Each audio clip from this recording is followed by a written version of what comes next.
olu oku o ji elu ụmụ Igbo mgbịlịmgba amalụ na ezi na-atụ ụjọ agwa nga akụ aka ige ntị na o nwere ibe nji maka ya bịa ijele na mmọnwụ ndị ọzọ ada agbakwanụ mana ijele gbaa a na-ama na ijele gbaa sumode akụ aka ige ntị okwu nji maka ya wee bịa ibe a bụ maka Igwe Credo na Oja Master-Nwa Nawfia ntị ya dịkwa asị onye kwuo eziokwu ya kwuo eziokwu ibe na-eme n'ụwa kịta na-agba m anya mmiri ibe na-eme n'ụwa kịta na-emezi iyelu mmadụ aka na-afịa alụ mfu eziokwu m ga na-ekwu adị m esend any motherfucker ntị ya dịkwa sumode Oja Master-Nwa Nawfia gee ntị ka m gwa ya okwu na nwatakịrị na-asa alụ n'afọ ka ị bụ ifụlụ onye ga-agwa ya eziokwu na m ga-agwa ya eziokwu social media emego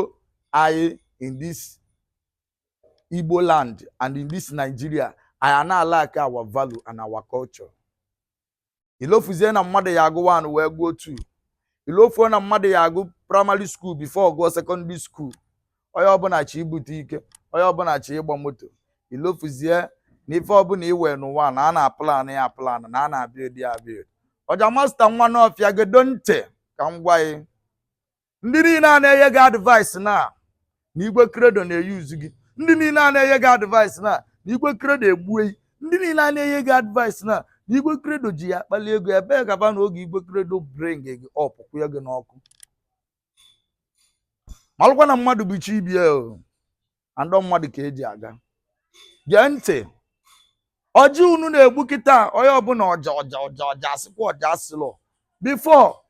ndị na-afụ ọja bụkwa ọkwa ndị ogene kafa na-eso anọketefu kịta akwụghị unu n'ọkụ onye akwụghezi n'ọkụ ofilie na ya balance go ọfaitebezi onye kwụ ya n'ọkụ gekwanụ ntị ka m gwa unu awọchiri m interview niile emele ndị niile a na-emeghị interview ndị niile a na-agwa gị okwu niile ha na-agwa gị ebe kafa na oge Igwe Credo kpọrọ gị kwụnye gị n'ọkụ owere onye nwa gị before who knows you owere onye nwa gị you are nobody mmadụ akpọla imepeli gị akaụntụ nye gị followers iwe followers na Facebook ndị mmadụ amalụba gị ị chọrọ ịka amụ down ịmakwa na ewu na-egbu ikpele na anị wee ṅụọ nne ya ala ọ na owere onye na-eyi unu ezigbo ndụmọdụ na nke ikpeazụ a kedu ife melu ndị be anyị ji emeli onye welitu opportunity onye ama na-eji opportunity ya obido emeli because of na ifili na owego ndị kpọpụta gị n'akụ gwa gị 1 or 2 things ifile n'ime gị arrive ọchịkwa social media bụkwa social media ndị a na-egba gị vidio ndị a na-agba gị vidio na-epost ọkwa ego kafa ji ga-akpalụ fa wele gị kpalụsi ego fa akwapụ ya n'akụ jikwa onye nke izizi ọ ya akọla ya godekwa ntị ka m gwa ya okwu Oja Master-Nwa Nawfia achọghị m ịmụ ife na-eseli gị n'Igwe Credo achọghị m ịma but gee ntị mmadụ ya abụ nwa boy before ọbụla ọga eziokwu na-agba agba na ntị mana anyị na-ekwu eziokwu mmadụ ya abụ nwa boy before ọbụla ọga ọ because of ife na-emekịta watch ya before mmadụ ya agbagote Lagos ị ga-agbagodu boy ma ọ bịa main market ị ga-agbagodu boy ịgba boy for 7 years ịgba boy for 6 years ịgba for ụfọdụ na-agba 9-10 years before esetụrụ gị wee chụba aka ya gị na Igwe Credo anọzugo 1 year or 2 years ọfịọ ịmakwana ihe aka amụ down onye na-enye gị advice gị hapụ Igwe Credo onye na-enye gị advice gị mee nke a mee nke ọzọ onye achọ igbu gị egbu afọ m vidio emere gị na-asịsị gị olu gị instrument gị mere gị nka ị na-ekwu okwu ka onye na-ewela akọ na uche ọ dị ije ka ị ya aga ịlụbazi ka ị ya agbacha eche instead of gị wee na-ekwusi yele gị aka ka ọ bụrụ skuulu ka ezige gị skuulu ọ bụrụ na ọ nwere aka ọlụ aya ekpo ga-emu ezigbo aka ọlụ iwu ezigbo aka ọlụ ị na-alụ aka ọlụ a then ịfụzia DJs na link up with DJs na-aga egbu ọja na klọb ma ọ n'ebe a na-akwụ ya ụgwọ ịnọdụ na-asị isi gonye gị instrument ka ibugharị bụ instrument ọ DJ ka ị bụzi nwanne m gekwa ntị na m ga na-ekwu eziokwu na eziokwu bụ ndụ